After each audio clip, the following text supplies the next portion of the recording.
Non, non, non, non, non, non, non, non, non. C'est bon, ça. Petit sujet aujourd'hui, parce que Phil, il a tendance à faire des longues vidéos de 20 minutes. Aujourd'hui, on parle de se faire filmer.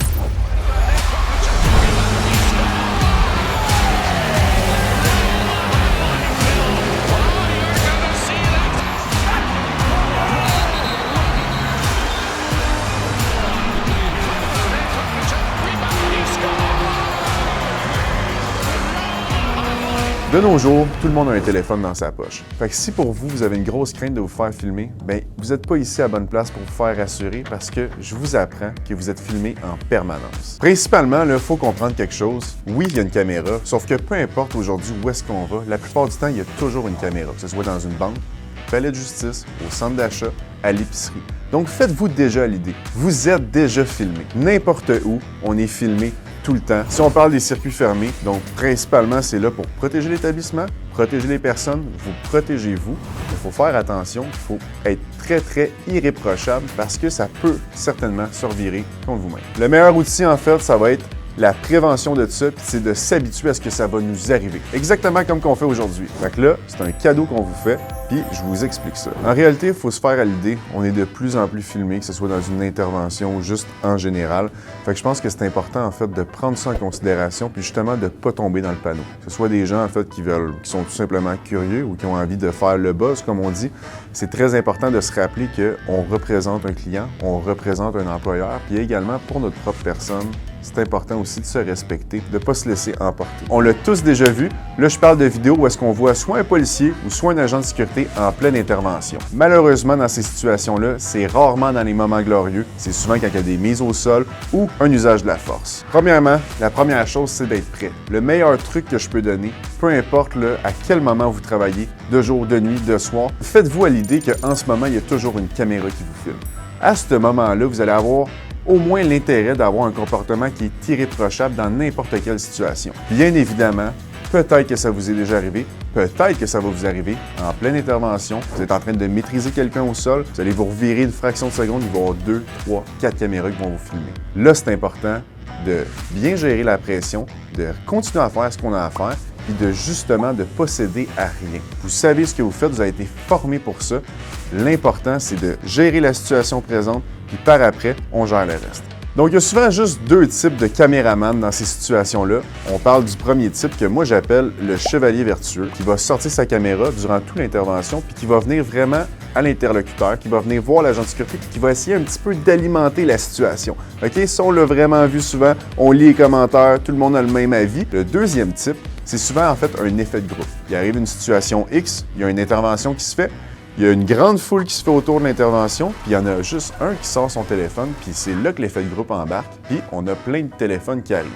Dans les deux cas, c'est très déstabilisant, puis là, on va apprendre quoi faire, puis quoi, justement, ne pas faire. Parce que quand ça nous arrive sur le coup, c'est tout le temps là qu'on est saisi, puis qu'on est en perte de nos moyens. Donc déjà, de se faire à l'idée que ça va nous arriver, c'est déjà un pas vers l'avant pour notre préparation, puis justement, à ne pas faire des erreurs. Si on reparle encore des justiciers du public, ils vont souvent vous sortir « Moi, je connais la loi, je connais mes droits ». Premièrement, probablement que c'est faux, donc embarquez pas dans cette game-là, faites ce que vous avez à faire, faites ce dont vous êtes formé.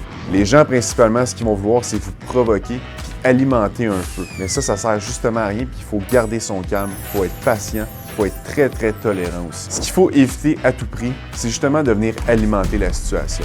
Quand on utilise un comportement qui va être complètement inadéquat, on a un langage qui est ordurier, on fait un usage de la force qui va être excessif parce que forcément, si la personne vous filme, probablement que cette preuve-là va se ramasser en cours puis vous allez être obligé à témoigner. Là, ça peut avoir un impact sur votre personne, sur votre permis d'agent, pour votre employeur et même pour le client pour lequel votre employeur a signé pour. Vous travaillez dans une tour à bureau, vous représentez votre agence, vous représentez votre client, mais vous représentez aussi les 150 commerces qui sont dans cette tour à bureau-là.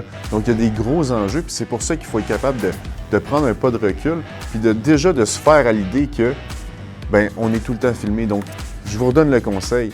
Pensez toujours qu'il y a quelqu'un à troisième personne qui vous filme à tout moment pendant que vous travaillez, puis il n'arrivera jamais de problème. Maintenant qu'on sait comment on va agir, on va parler justement de qu'est-ce qu'il faut pas faire ou qu'est-ce qu'il faut pas dire. Souvent, à quoi est-ce qu'on va penser en premier? Quand ça nous arrive, on va dire à la personne qu'elle n'a pas le droit de le faire. OK, on va parler du droit de l'image, du droit à la vie privée. Sauf qu'on va mettre ça au clair tout de suite. Vous êtes dans un environnement qui est professionnel, la plupart du temps dans un endroit qui est public. Donc, tout tout ce qui est droit à l'image, droit à la vie privée ne va pas venir s'appliquer dans cette situation-là. Autrement dit, le droit à l'image, en fait, on va donner l'exemple de on prend une photo de vous, puis cette photo-là, elle sert nécessairement à générer de l'argent ou pour un but qui est pécunier. Donc là, on ne parle pas de sécurité, on ne parle pas de situation d'intervention, c'est vraiment juste pour clarifier qu'est-ce qu'est le droit à l'image puis quand est-ce que ça s'applique. Également, on va entendre parler de l'atteinte à la vie privée. Donc encore là, pour clarifier la situation, une atteinte à la vie privée, on va donner l'exemple de moi, je suis chez moi, en petite shirt, pas de chandail, je suis en train de tondre mon gazon, puis là, quelqu'un me prend en photo. Là, c'est une atteinte à ma vie privée. Là, on pourrait donner l'autre exemple. Il y a quelqu'un qui est à un party, qui est complètement pass-out, donc autrement dit, cette personne-là n'est plus dans un état qui est normal, puis là, il y a des photos qui sont prises de cette personne-là. Là, on pourrait dire qu'il y a une atteinte à la vie privée. Il y a une chose que je déconseille, puis vivement, c'est le premier réflexe qu'on va avoir, c'est qu'aussitôt qu'il y a une caméra qui est devant nous, on va mettre la main devant et on va demander de ne pas nous filmer. C'est généralement là qu'on voit toutes les vidéos partir, c'est à ce moment-là. Arrête de filmer, je t'ai pas donné mon consentement. C'est ce genre de situation-là qui va alimenter quelqu'un à continuer de vous filmer puis qui va monter les animosités. Donc là, on peut perdre le contrôle puis on peut faire des choses qu'on pourrait regretter. Au contraire, moi, ce que je vous conseille, c'est d'accepter le fait que vous êtes filmé et même de dire à la personne qui vous filme, écoute, il n'y a pas de problème, continue à me filmer, je te demande juste de t'écarter un peu pendant que je gère cette situation-là, par après on va pouvoir parler. Déjà là, vous prouvez que vous avez un bon tempérament puis vous êtes capable de faire la part des choses. Même que dans plusieurs cas, aussitôt que vous allez faire ça, la personne va probablement arrêter de vous filmer parce qu'elle va se dire, au final, ça sert à rien, je n'aurai pas tant de likes que ça. Puis by the way, si vous êtes dans une situation de conflit, on va refaire. Phil, parce que vous aussi, vous avez le droit de vous filmer. Avec quoi? Avec ça. Si vous avez un chest pack, vous pouvez l'accrocher sur vous. N'importe quelle veste tactique, vous pouvez l'accrocher sur vous. Puis ça peut vous sauver un stress. Et de deux aussi, bien, ça va vous permettre de filmer l'intervention au grand complet, ce qui va être capable de vous blanchir sur pas mal de situations. Une autre chose qui est super importante, n'oubliez jamais de faire votre rapport, de marquer le maximum d'informations, parce que si vous êtes appelé à aller à la barre, ça va être très, très important d'avoir toutes les informations qui sont possibles. Je dis tout le temps la même phrase, le nerf de la guerre, c'est l'information.